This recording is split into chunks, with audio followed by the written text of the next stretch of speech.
अस्सलाम वालेकुम। मेरा नाम कदस भट्ट। इस वीडियो में मैंने आपके साथ क्रिप्टो मार्केट की वैसे तो रूटीन में जो अपडेट्स वगैरह होती हैं, जो न्यूज़ होती हैं, वो मैं आपके साथ शेयर करूंगा। लेकिन आगे जाके मैंने XRP के बारे में आपको अपडेट करना है कि क्या वजह है कि XRP की प्राइस पिछले 24 घंटों में ऑलमोस्ट 72 सेंट से 85 सेंट 10 सेंट इसकी प्राइस में पंप आया। वो कौन सी डेवलपमेंट है और उस डेवलपमेंट का XRP की प्राइस के ऊपर आने वाले वक्तों में क्या इंपैक्ट हो सकता है। बड़ी स्ट्रॉन्ग डेवलपमेंट है। अगर आप XRP होल्डर हैं, आप इन्वेस्टर हैं या इन्वेस्टमेंट का इरादा रखते हैं, तो लास्ट में आपने वो डिटेल मेरे से अंडरस्टैंड करनी है। अच्छा, दूसरा, टेरा लूना के बारे में कल भी मैंने आपको थोड़ी सी अपडेट दी। अभी आज के बुलेटिन में भी एक लेटेस्ट मजीद अपडेट है, वो भी मैं आपके साथ शेयर करूंगा।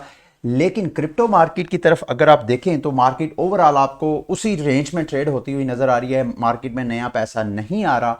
लेकिन ये मैंने एक 3 ट्रांजैक्शन स्पॉट किए हैं, ऑलमोस्ट 30,000 BTC कल कॉइन बेस प्रो से निकल के किसी के पर्सनल वॉलेट में गए हैं।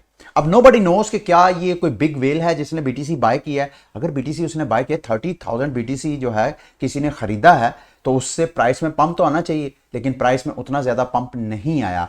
क्या वजह है ये देखें, आपको स्क्रीन पे नजर आ रहा है।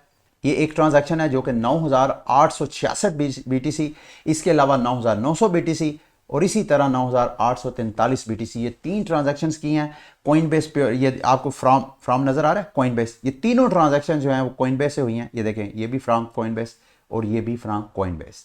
अच्छा, खैर, जो मार्केट में अपडेट्स हैं वो सारी की सारी बड़ी मिक्स अपडेट्स हैं कि किसी भी वक्त एकदम शूट होना है, या तो एकदम सरप्राइज होना है, या तो एकदम मार्केट ने क्रैश करना है, या एकदम मार्केट ने पंप करना है। जो डिटेल्स हैं, अपडेट्स हैं, वो तो मैं आपके साथ ऑलमोस्ट रूटीन में शेयर करता आ रहा हूं। अच्छा, जो अमेरिका और यूरोपीय यूनियन है वो बहरहाल जो रशिया के गिर्द जो घेरा है वो मजीद तंग करते जा रहे हैं। अभी इन्होंने, इनकी जो ट्रेजरी डिपार्टमेंट है अमेरिका की, expensive actions against Russia require all US जितने भी अमेरिकी शहरी हैं उन सब के ऊपर ये सख्त पाबंदियां लगा रहे हैं कि अगर कोई भी अमेरिकी शहरी अगर हमारी लगाई गई सैंक्शंस को बाईपास करके किसी रशियन फर्द, इदारे या कंट्री में किसी भी किस्म की फाइनेंशियल ट्रांजैक्शन करता है, तो उसको अच्छा खासा वो उसको लीगल एक्शन उसके खिलाफ लेंगे। ये तो अमेरिका की बात नहीं, इसी तरह जो यूरोपियन कमीशन की प्रेसिडेंट है यूर्सोला, माफ कीजिएगा अगर मैं सही प्रोनाउंस नहीं कर रहा, उन्होंने भी कल ट्वीट किया कि हम लोग जो हैं deny Russia the status of most, चूंकि ये जो कंट्रीज होती हैं ये एक दूसरे की कंट्रीज के साथ जब लीगल अपनी रिलेशनशिप बिल्ड करती हैं, तो उस दौरान एक दूसरे के साथ जब ट्रेडिंग करती हैं तो उनको फेवरेट कंट्री भी करार देती हैं। तो यूरोपीय यूनियन ने, उनकी जो प्रेसिडेंट, उन्होंने कहा जी हम रशिया का जो स्टेटस था मोस्ट फेवरेट नेशन का हमारी मार्केट्स के लिए, वो स्टेटस हम खत्म करेंगे। इसके अलावा हम मजीद रशियन जो एलीट्स हैं, जो सरमायादार लोग हैं, उनके ऊपर हम प्रेशर डालेंगे। उनको, उनकी जो प्रॉपर्टीज हैं, उनका जो पैसा है, उसको कॉन्फिस्केट करके, उसको फ्रीज करके, तो हम मजीद प्रेशर डालेंगे। जब अमीर रशियन के ऊपर प्रेशर पड़ेगा तो ओबियसली वो अपने जो प्रेसिडेंट हैं, क्योंकि ये जो अमीर तबका होता है इनका बराह रास्त हुक्मरानों के ऊपर कंट्रोल होता है, उनकी फैसला साजी के ऊपर, तो इस तरीके से भी काउंटर करने की कोशिश करेंगे। उसके अलावा make sure that Russian state and its leads can not use crypto. और साथ इन्होंने ये भी कोशिश कर रहे हैं कि रशिया और इसके जो अमीर लोग हैं वो क्रिप्टो मार्केट को सैंक्शंस को अवॉइड करने के लिए यूज ना करें। And ban the export of any, और किसी भी किस्म की यूरोपीय यूनियन की जो लग्जरी आइटम्स हैं वहां से निकल के जो रशिया में जाती थी उसको भी ये बंद करें। दूसरे लफ्जों में इसका घेरा तंग कर रहे हैं। अच्छा, अब इस सिचुएशन में यूक्रेन के ऊपर तो अटैक किया रशिया ने, यूक्रेन के ऊपर एक और डेवलपमेंट हो रही है जिसके बारे में मैं चाहता हूं कि आपको भी बताऊं, क्योंकि नॉर्मली हम लोगों की कॉमन परसेप्शन ये है कि बिटकॉइन चूंकि एक इंटरनेट मनी है, तो इस वजह से अगर इंटरनेट नहीं होगा तो शायद, अगर आपके एरिया में इंटरनेट नहीं है तो शायद आप बीटीसी की ट्रांजैक्शन लेन देन नहीं कर सकते हैं। सेम इसी तरह का क्राइसिस इस वक्त यूक्रेन में है। लेकिन यूक्रेन में एक तरह का एक्सपेरिमेंट जो कि पिछले चंद सालों से ऑलरेडी प्रैक्टिकली किया जा रहा था, थ्योरेटिकली उसके ऊपर काम किया जा रहा था, अभी यूक्रेन में वो प्रैक्टिकली किया भी जा रहा है। जो यूक्रेन में बिटकॉइनर्स हैं वो क्या कर रहे हैं, एक मैश क्रिएट कर रहे हैं, मैश नेटवर्क। वो मैश नेटवर्क रेडियो के जरिए ऑफलाइन, जहां पे नेट नहीं है यूक्रेन के किसी ऐसे एरिया में जहां इंटरनेट की सर्विस नहीं है लेकिन रेडियो सर्विस आ रही है, वो रेडियो सर्विस के जरिए मैश नेटवर्किंग के जरिए बिटकॉइन की ट्रांजैक्शंस कर रहे हैं। अब आपको मैश नेटवर्क का नहीं पता तो मैं आपको थोड़ी सी कॉमन अंडरस्टैंडिंग दे देता हूं। जैसे कि घर, अगर आपका बड़ा घर है, एक कनाल का घर है, तो आपका वाईफाई जो राउटर लगा हुआ है घर के एक कोने में लगा हुआ है। अब सारे घर में फैलाने के लिए अगर आप mesh net wifi network buy कर लें, उसमें क्या होता है कि आपकी जो इंटरनेट की केबल है एक उनके राउटर में लग जाती है और उसके बाद घर के मुख्तलिफ कोने पे आप वो डिवाइसेस रख दें। तो उस वजह से वाईफाई राउटर बूस्टर और चीज है, मैश नेटवर्क और चीज है। इसको आप थोड़ा सा स्टडी करें तो सेम इसी तरह अब बिटकॉइन के जो इंथ्यूजिस्ट हैं जो कि ट्रांजैक्शंस वगैरह करना चाहते हैं वो भी मैश नेटवर्क को यूज करना चाहते हैं, ताकि इन केस कि अगर बिटकॉइन इंटरनेट की वजह से वो ट्रांजैक्शन नहीं कर सके हैं तो वो रेडियो वेव्स के जरिए अपना एक मैश नेटवर्क क्रिएट करें। यानी किसी ऐसे, जब वो ट्रांजैक्शन एग्जीक्यूट करेंगे तो मैश नेटवर्क से एक रेडियो से निकल के दूसरे से निकल के तीसरे, फिर आहिस्ता आहिस्ता एक ऐसे स्पॉट पे चला जाएगा जहां पे इंटरनेट की एक्सेस है। तो फिर वो जो ट्रांजैक्शन है वो किसी ब्लॉक में ऐड हो गए, वो ट्रांजैक्शन कंफर्म हो जाएगी। तो ये भी एक बहुत बड़ी डेवलपमेंट है। मैं चाहता था कि आपको इस हवाले से पता होना चाहिए कि खुदा ना खासा अगर किसी आप ऐसे नेटवर्क पे चले जाते हैं, किसी ऐसी सिचुएशन में चले जाते हैं जहां आपके एरिया में जो है वो इंटरनेट जो है कई दिनों तक डिस्कनेक्ट हो जाता है, तो इसके ऊपर आप रिसर्च करके रखें, मेंटली अपने आप को अवेयर रखें कि भाई अगर इस तरह की सिचुएशन हो जाती है तो कैसे हम अपने फंड्स को ट्रांजैक्ट कर सकते हैं, कैसे हम पैसे निकाल सकते हैं, या मजीद हम पैसे अपने बचा फियाट करेंसी से मजीद बिटकॉइन वगैरह बाय करके रख सकते हैं। अच्छा जी, अब ये जैक डॉर्सी जो ट्विटर के साबका फाउंडर थे, उन्होंने ट्विटर छोड़ दिया और उसके बाद अब वो फुल टाइम बिटकॉइन के ऊपर काम कर रहे हैं। अभी इन्होंने अनाउंसमेंट किया है कि ये बिटकॉइन का हार्डवेयर वॉलेट क्रिएट कर रहे हैं। अब ये न्यूज़ क्यों है? वैसे तो मार्केट में ऑलरेडी हार्डवेयर वॉलेट मौजूद हैं। ये जो हार्डवेयर वॉलेट इस वक्त मार्केट में आपको मौजूद नजर आ रहे हैं, ये सारे के सारे जो सिक्योरिटी लेवल्स हैं उनमें से एक चीज मिसिंग थी, फिंगरप्रिंट। यानी अगर मेरा हार्डवेयर वॉलेट है वो किसी तरीके से चोरी हो जाता है, तो अगर मेरे सीड फ्रेजेस भी उसके पास चले जाते हैं, पासवर्ड भी, पिन भी, सारा कुछ चला जाता है, तो मेरे तो वो फंड जिसके पास भी है, ये तीनों चीजों में से कोई चीज भी है तो वो तो मेरे फंड्स निकाल सकता है। लेकिन अब एक और चीज जैक डॉर्सी ऐड करने जा रहा है अपने हार्डवेयर वॉलेट में, फिंगरप्रिंट। यानी मेरा हार्डवेयर वॉलेट है उसके ऊपर मेरी फिंगरप्रिंट एडजस्ट हो जाएगी। जब तक मेरी फिंगरप्रिंट उस हार्डवेयर डिवाइस के ऊपर नहीं लगेगी उस वक्त तक मेरे फंड की एक्सेस नहीं होगी। अब ये हार्डवेयर वॉलेट जो है बड़ा नॉमिनल सा बना रहा है, बड़ा लिमिटेड वर्जन बना रहा है, उसको बराह रास्त वो एक्सेस करेंगे मोबाइल वॉलेट के साथ। ये बिल्कुल ऐसे ही है जैसे पिछले दिनों मैंने एक वीडियो बनाई थी और मैंने आपको कहा था कि आपके घर में अगर आपने हार्डवेयर वॉलेट नहीं बाय कर सकते हैं, क्योंकि हार्डवेयर वॉलेट जो है नैनो लेजर वो बड़ा एक्सपेंसिव है, अगर आएगा तो कस्टम वाले आपको शायद डिस्टर्ब कर सकते हैं, तो आप किसी भी पुराने मोबाइल को, स्मार्टफोन मोबाइल को आप अपना हार्डवेयर वॉलेट बना सकते हैं। इसके ऊपर मैंने वीडियो भी बनाई है, ऑलरेडी मैं शेयर कर चुका हूं। अगर आपने नहीं देखी तो यूट्यूब पे लिखे इल्मे आलिम मोबाइल हार्डवेयर, तो ये मेरी वीडियो आएगी, आपने ये वीडियो लाजमी देखनी है। आप सेम इसी तरह का मोटिव जो है, सेम इसी तरह का मॉडल जो है वो जैक डॉर्सी भी लॉन्च करने वाला है। अगर वो लॉन्च हो जाएगा तो शायद वो इतना आसान हो आपके लिए खरीदना, आप उसको भी ट्राई कर सकते हैं। उसके हवाले से मैं आपको लाजमी अपडेट करूंगा। अच्छा जी, क्रिप्टो कम्युनिटी की दो शख्सियात हैं, उनका तारुफ पता नहीं आपके साथ है या नहीं, वैसे तो आए दिन किसी ना किसी रेफरेंस से मैं लाजमी उनका जिक्र करता रहता हूं। Stacy Herbert and Max Keiser. Max Keiser ये दोनों मियाँ बीवी हैं और क्रिप्टो यूं समझ लें कि क्रिप्टो बिटकॉइन मैक्सीज हैं, यानी बिटकॉइन मैक्सिमलिस्ट हैं। इसके अलावा बिटकॉइन के अलावा ये हर क्रिप्टो करेंसी को, इवन इथीरियम को भी ये शिट कॉइन समझता है। इनकी नज़र में अगर कोई क्रिप्टो करेंसी है जो कि हमारी सोसाइटी का, हमारे इंसानों का एक मुस्तकबिल है, वो है बिटकॉइन।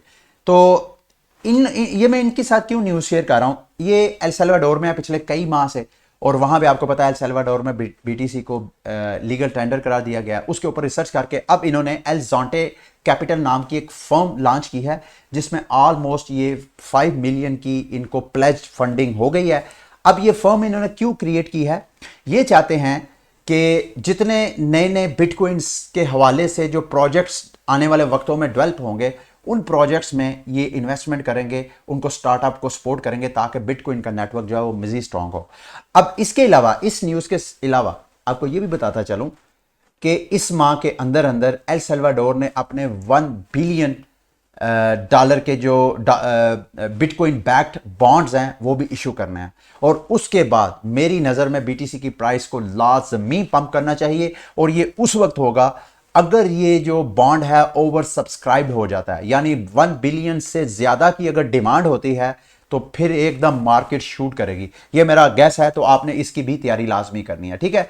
ये वो पर्सनल ये एक्चुअली अपना पॉडकास्ट रन करते हैं, मेरा ख्याल है the orange pill postcard podcast, तो यूट्यूब पे, तो आप उसको भी फॉलो कर सकते हैं। ये क्रिप्टो के हवाले से आपको लेटेस्ट अपडेट्स वगैरह देते रहते हैं। अच्छा जी, अब आते हैं लूना की तरफ। जो मैं कह रहा था आपको, लूना की अपडेट है। डू क्वान ये टेरा इकोसिस्टम के फाउंडर हैं, और इन्होंने अभी रिसेंटली ऑलमोस्ट $1 बिलियन का जो लूना है वो बर्न किया है।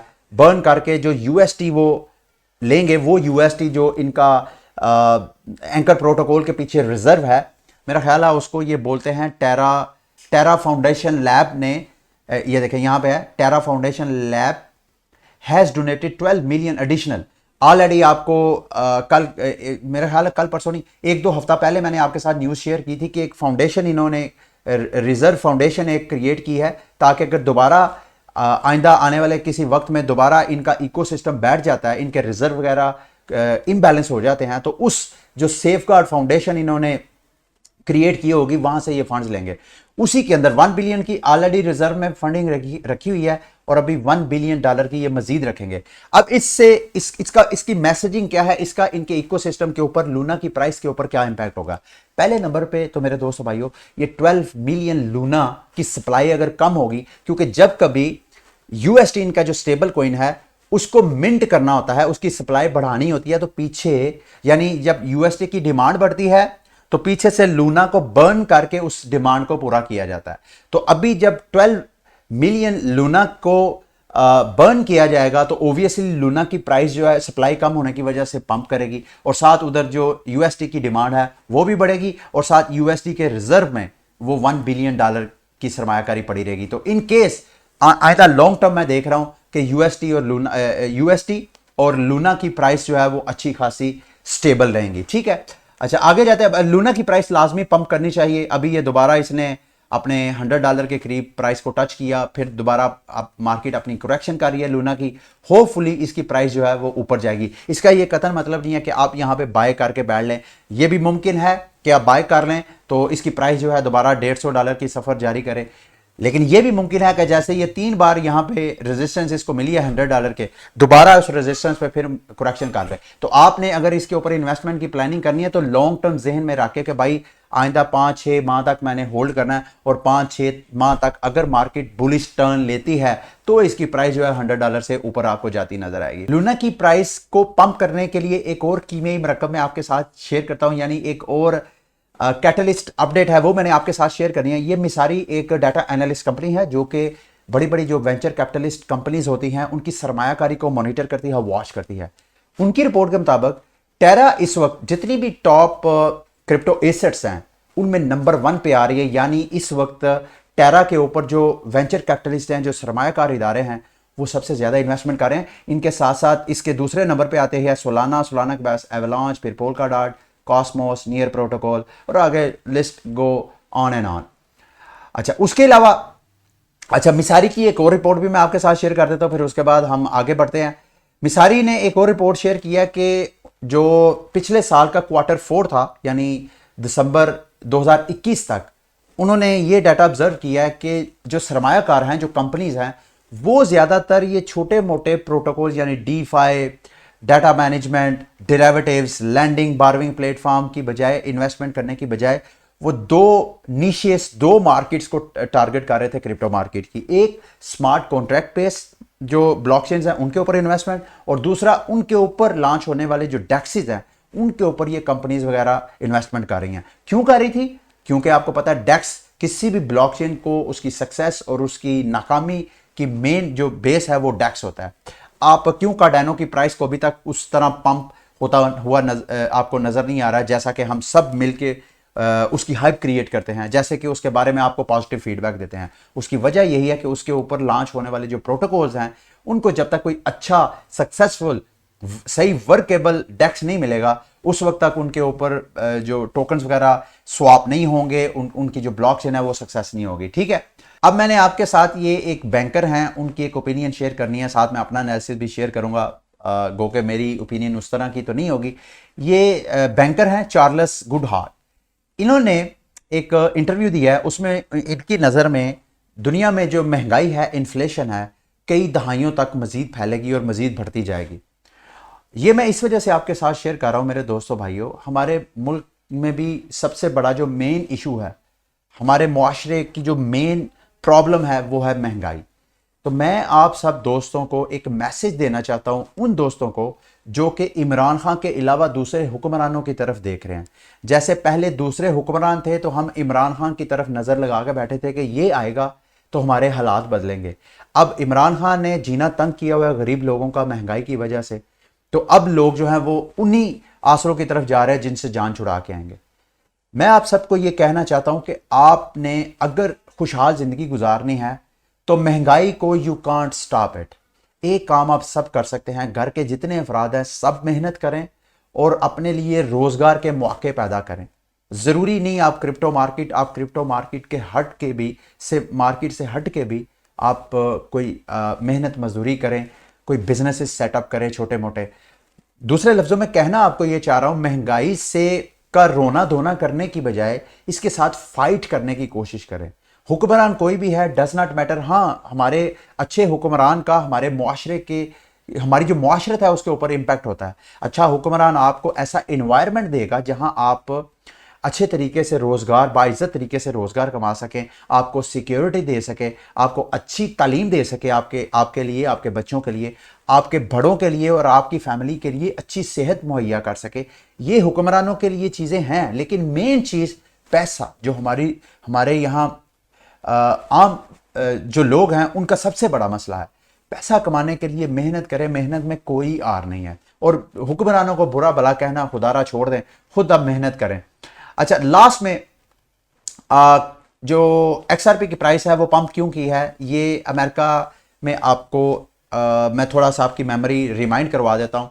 अमेरिका की सिक्योरिटी एंड एक्सचेंज कमीशन, जैसे पाकिस्तान की security and exchange commission of Pakistan है, जो कि जितने भी यहाँ इदारे काम कर रहे होते हैं फाइनेंशियली, खसूसन जो फाइनेंस से रिलेटेड होते हैं, उन्होंने हमारी सिक्योरिटी एंड एक्सचेंज कमीशन में अपनी रजिस्ट्रेशन करवानी होती है और वहां से लाइसेंस लेके काम करना होता है।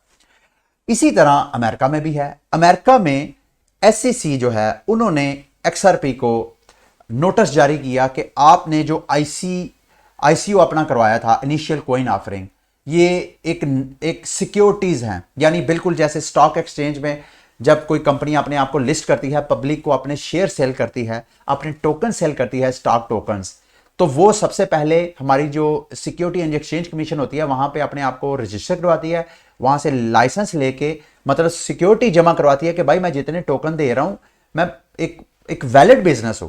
तो उसके बाद वो टोकन्स की ऑफरिंग, इसको IPO कहते हैं, इनिशियल पब्लिक ऑफरिंग। तो SEC ने कहा कि XRP भी एक सिक्योरिटी है, तो चूंकि इसने भी ICO किया है और जब इन्होंने अपने टोकन दिए तो इन्होंने साथ ये वादा वईद किया कि भाई हमारे टोकन की वैल्यू जो है वो अप्रिशिएट होगी। सेम लाइक स्टॉक एक्सचेंज में जब कंपनीज अपने स्टॉक पब्लिक को सेल आउट करती हैं तो साथ ये कहते हैं जी कि हमारी कंपनी, अगर आप हमें फंडिंग करेंगे तो हमारी कंपनी के ऊपर हम इन्वेस्टमेंट करेंगे तो कंपनी ग्रो करेगी तो आप उससे बेनिफिट उठाएंगे। तो SEC ने जैसे ही उसको सिक्योरिटी डिक्लेयर करके केस किया अदालत में, तो उसके बाद XRP की प्राइस जो है वो डंप हो गई। अब XRP ने 2 लाइन ली हैं डिफेंस के तौर पे, उनमें से एक डिफेंस जो है ऐसे लग रहा है कि वो कामयाबी हुई है, जिस वजह से XRP की प्राइस आपको फिलहाल पंप करती नजर आ रही है। अब इन दोनों अगर XRP सक्सेसफुली कामयाब हो जाता है तो XRP की प्राइस आपको मोस्ट प्रोबेबली $5 तक जाते कोई इतना बड़ा सरप्राइज आपको नहीं होगा। क्यों, मैं आपको बताता हूं। अब 2 क्लेम क्या है। XRP कहता है जी कि हम तो एक क्रिप्टो एसेट है, हम तो एक इंटरनेट डिजिटल एसेट है, just like Ethereum, just like BTC, जिस तरह दीगर क्रिप्टो करेंसीज हैं, हम भी एक एसेट है, हम कोई सिक्योरिटी नहीं है। अगर ICO XRP ने करवाया तो वो तो इथेरियम ने भी कराया, वो तो पोलकाडॉट ने भी करवाया, वो तो कार्डानो ने भी कराया और जो दीगर टॉप क्रिप्टो करेंसीज हैं उन्होंने भी करवाया। तो आप हमें ही क्यों टारगेट कर रहे हैं? अच्छा, तो ये अदालत में केस चला है, अदालत में ये डिसाइड होगा। अभी तक अदालत ने इस हवाले से कोई स्टेटमेंट नहीं दी। दूसरा फेयर नोटिस का था कि भाई क्या रिपल ने जो नोटिस जारी किया, एसईसी ने जो नोटिस जारी किया रिपल को, क्या ये फेयर है या नहीं, ये इन्होंने प्ली ली थी अदालत में। उसके अगेंस्ट एसईसी ने, जो अमेरिका की सिक्योरिटी एंड एक्सचेंज कमीशन है, उन्होंने अदालत को कहा जी कि ये फजूल एक किस्म की इन्होंने प्ली ली है, इसको डिस्कार्ड करें, इसको फारग करवाएं, इस अपील को खत्म करें।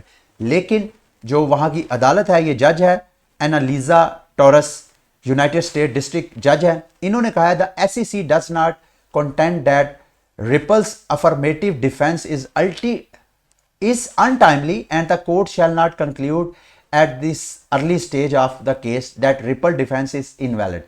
कि अदालत जो एसईसी की वजाहत है उसको नहीं मानती है कि भाई एक्सआरपी का ये जो क्लेम के इन्होंने अनफेयर नोटिस हमें भेजा है, तो उस वाकई ही उनके क्लेम में जान है, यानी एक्सआरपी के क्लेम में जान है। हमें इसको देखना पड़ेगा कि क्या वाकयातन आपने जो नोटिस उसको जारी किया, क्या वो फेयर भी है या नहीं। अभी सिर्फ यहां तक डेवलपमेंट हुई है तो एक्सआरपी की प्राइस जो है आपको 10 सेंट पंप होती हुई नजर आ रही है। आप इमेजिन करें कि अगर ये दोनों जो क्लेम हैं अदालत जो है एक्सआरपी की फेवर में दे देती है, तो उसके बाद क्या होगा?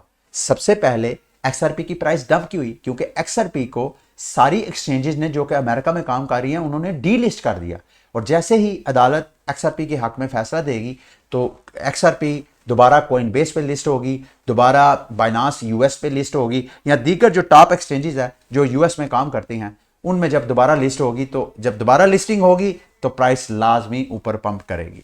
तो इट ऑल डिपेंड कि एक्सआरपी का केस जो है वो कैसा जाता है। अभी जितना मैंने इसको स्टडी किया है मुझे तो यही लग रहा है कि एक्सआरपी की जो प्राइस है वो ऊपर पंप करेगी, क्योंकि एक्सआरपी का प्राइस सोशल मीडिया पे तो यही एक तरह की इंफॉर्मेशन फ्लोट की जा रही है कि एक्सआरपी ये जो केस है लाजमी विन करेगा।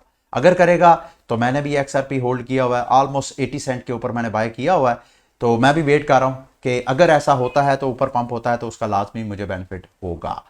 ठीक है, ये था आज का बुलेटिन। उम्मीद करता हूं कि आज का बुलेटिन भी आपके लिए इंफॉर्मेटिव रहा होगा। अगली वीडियो तक के लिए मुझे इजाजत, अल्लाह हाफिज।